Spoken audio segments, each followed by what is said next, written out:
Hi everyone, welcome to today's video. Today I'm going to do one of my favorite videos on this channel, which is about what have I learned from billionaires by observing their working style, by observing their living styles, and what are 5 key lessons that I'm trying to implement in my own life to grow my wealth. I'm not obsessed with becoming a billionaire, but there are certain principles and systems that I'm trying to develop in my own life that would allow me to become wealthier and live a more fulfilling life. So in 10-15 minutes, I'm going to encapsulate some of the key principles that these billionaires have used to grow their wealth. So super interesting video from that perspective. And also, if you are interested in growing your wealth, upskilling is probably the number one thing that you need to do. I keep on saying on this channel that you need to upskill yourself. So from that perspective, I would like to thank our sponsors for today, which is Cuckoo FM. They are an excellent platform for audio-based learning. You can listen to books, shows, and a wide range of different knowledge-related material.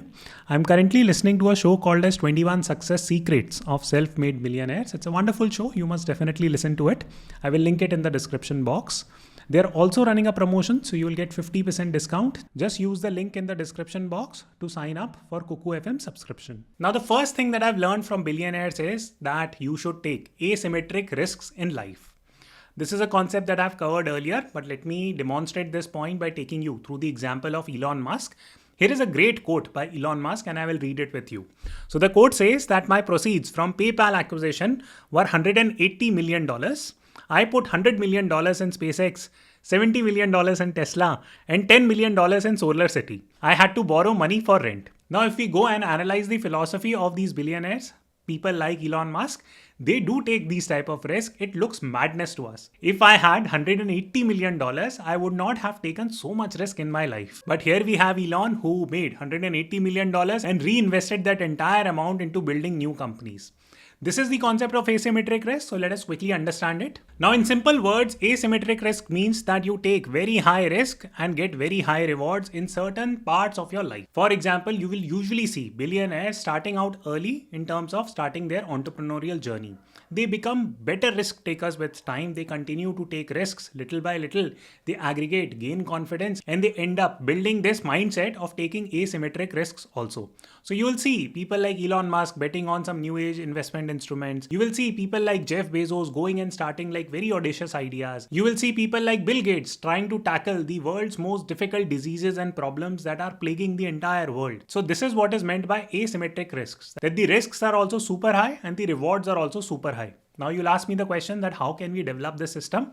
Now I'm no expert, but I can at least share my perspective and what I am doing. So I am doing 3 things. One is that I'm trying to take this asymmetric risk approach in small quantums. So what it simply means is that, for example, if I'm investing, let's say 10 lakh rupees in investment, then probably I will keep an amount of, let's say 1 lakh in terms of investing in slightly more higher risks asset. By the way, this is not an investment advice. This is simply what I am doing. Similarly, if I have to weigh in my career options and if I am in a corporate job, then along with that corporate job, I will try to take a little bit more risk, work over the weekends and try to start a side hustle. The point is that by taking these small actions over time, I will end up building confidence. This is the most important point. It's not as if that tomorrow, if suddenly you and I win a lottery, $180 million, we will end up investing all that money like Elon Musk into a range of different companies. We can't do it. We don't have that risk appetite. Even risk appetite is built over time. This is a super important concept. And third is, if you go and speak with any person who builds companies or is creative, they usually are brimming with ideas. For example, whenever I go and speak with fellow entrepreneurs, they are always brimming with new ideas. They will have 10 things going in their head and they say that, Akshat, if you know what, if this particular startup fails, I'll move on to option B or option C or option D. So they have these option B, C, D going and they understand that. They constantly creatively think about that. So just to wrap up the first point, that if Elon Musk would have lost that $180 million and Tesla would not have worked out, SpaceX would not have worked out, I can almost say it with certainty that he would have figured out something else. Why? Because over time he learned how to take risks. Over time he grew confident that he could get things done. And number 3, he knew inherently that he was super creative and he would come up with new ideas and great execution plans. So this brings us to the second lesson, that billionaires are comfortable with uncertainty. This is a very important point and this is encapsulated by this particular paragraph from Steve Jobs. So let me read this with you. So Steve Jobs says that I naively chose a college that was almost as expensive as Stanford and all of my working class parents' savings were being spent on my college fees. After 6 months, I couldn't see the value in it. I had no idea what I was going to do with my life. So I decided to drop out and trust that it would all work out. So what are some of the key things that you can glean? So the word of the day today is glean. So let me know what does that mean. So through this conversation, we can clearly glean the fact that Steve Jobs, A, he was very optimistic. Number two, he was very comfortable with uncertainty. So many a times I'm invited to speak at certain colleges and I go and chat with students. And one of the key things that they say is that, Akshat, what happens if I don't get a job after studying from IIT Bombay or IIT Delhi? What will I do if I'm not getting a very high package? Will I be able to make something big of my life? So the bottom line is that many of us, including me, we were conditioned sometimes in a way that, you know what, just imagine the worst case scenario. That is not the right way of approaching anything in life, especially in this day and age when there are numerous options available.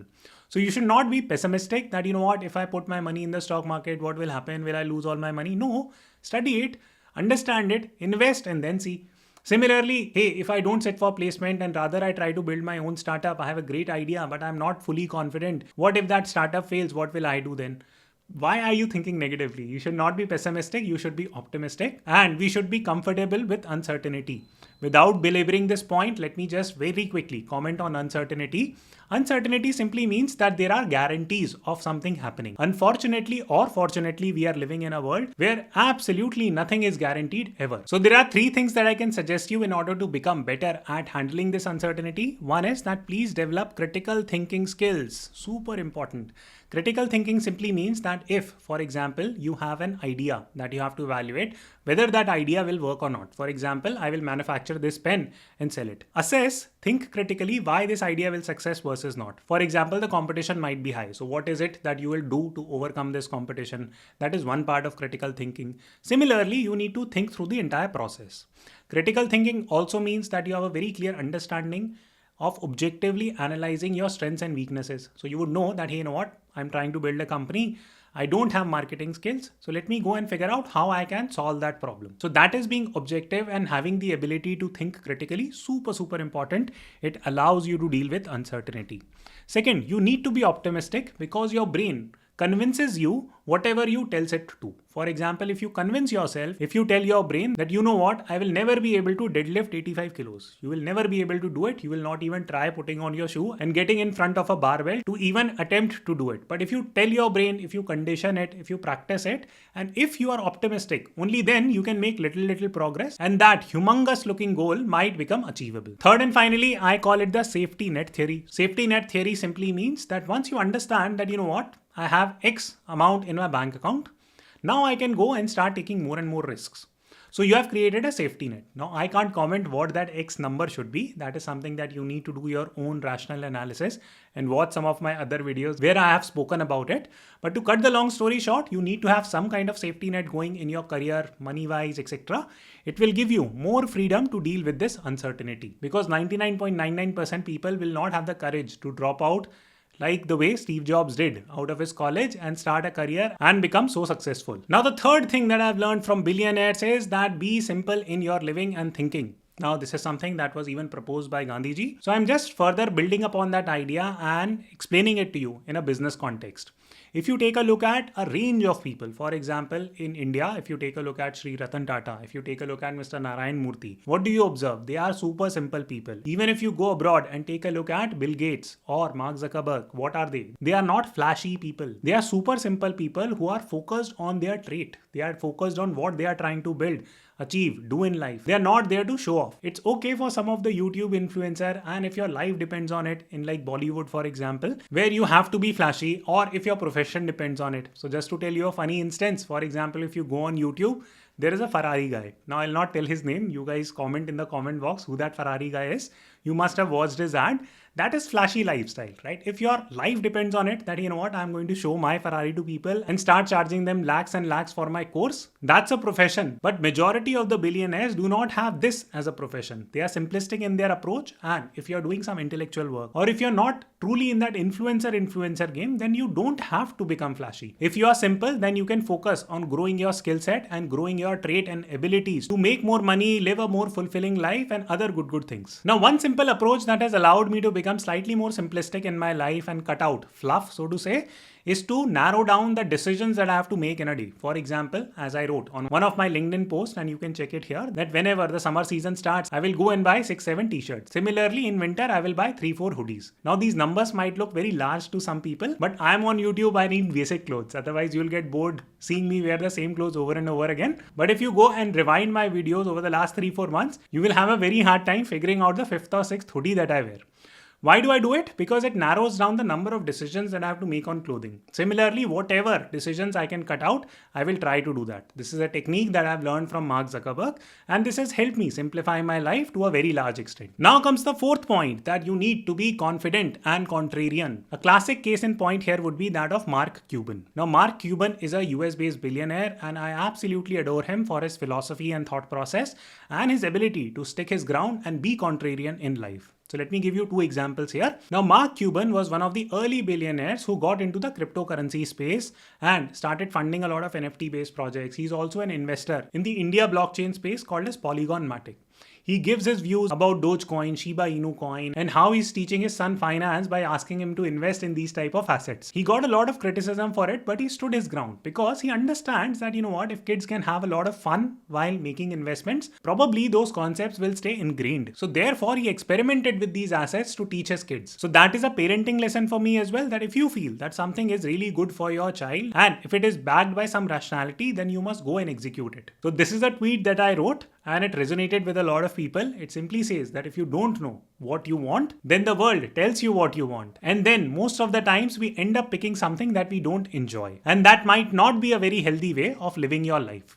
So therefore, just because you're contrarian does not make you wrong, as long as your contrarianism or ability to think differently from others is backed by logic, fundamental analysis, rational argument. It is completely okay for you to stand alone away from the crowd, very similar to how Mark Cuban does. Now comes the final thing that I've learned from billionaires, and it is called as long-term thinking. Super important. One of the most important lessons that I've learned being an entrepreneur, and this is encapsulated really well by this paragraph about Jeff Bezos. So, Jeff Bezos says, when I have a good quarterly conference call with Wall Street, people will stop me and say, congratulations on your quarter. And I say, thank you. But what I'm really thinking is that quarter was bagged 3 years ago, Bezos said. For example, right now, Bezos and his team are working on a quarter that's going to reveal itself in 2023. So this article was from 2022. So he thinks at least 3 years in advance. Bezos said, when you run a corporation with a market cap of over $1 trillion like Amazon, having this long-term thinking approach helps businesses focus on planning and where they should be investing their energy. This is such an important paragraph because every billionaire who got to that point got there by thinking long term and sacrificing short term things. For example, when we are in our corporate job, most of the times we think about the next promotion and we are done. That is what our life gets surrounded by. That okay, next promotion, then I'll move on to the next promotion. So we live our career promotion to promotion. It might not be a fulfilling thing for most. Therefore, it is very important to think a little bit long term also. So how you can practically execute it? So I will call it carrying 2 goals simultaneously. One big goal, one small goal. For example, a classic case in point would be that if you're trying to carry 2 big goals together, I will lose 30 kilos also, plus I will prepare and clear IIT also. That is a very big goal because there is so much competition in IIT, plus losing 30 kilos in a matter of 1 year, hypothetically speaking, is very, very tough. So these are 2 big goals. A better approach would be that carry 1 big goal and carry 1 small goal. A big goal could be that, okay, 3 years from now, I'm going to clear IIT and whatever I have to do during this period of time, I will do it. And my small goal would be to cut down carbs. That's it, right? So I'm going to cut down as much carbs as possible. That's a simple goal. Rather than having 2 bowls of rice, I'm just going to have 1 bowl of rice. That's it. That's what you execute. So it's a simpler strategy to execute, which does not deplete your willpower too much. Because what happens is that when we pick 2 really heavy goals and try to execute them at once, we fail. We get super stressed, our willpower gives up, and we end up achieving neither of those goals. So therefore, if we practice this 1 big goal, 1 small goal strategy, then over time we become more strategic thinkers and we start thinking slightly more in a broad time horizon. So just to encapsulate 5 specific points that we studied today. Number 1, take asymmetric risks like Elon Musk. Number 2, like Steve Jobs, you should be okay or comfortable with uncertainty. Number 3, like Sri Ratan Tata, Mr. Narayan Murthy, you must adopt a simplistic living style so that you can focus on your trade in majority of the cases. Number 4, be confident and contrarian like Mark Cuban. And 5th and finally, you must develop the ability to think long term like Jeff Bezos. I hope you enjoyed the video. Please press the like button and I will see you tomorrow.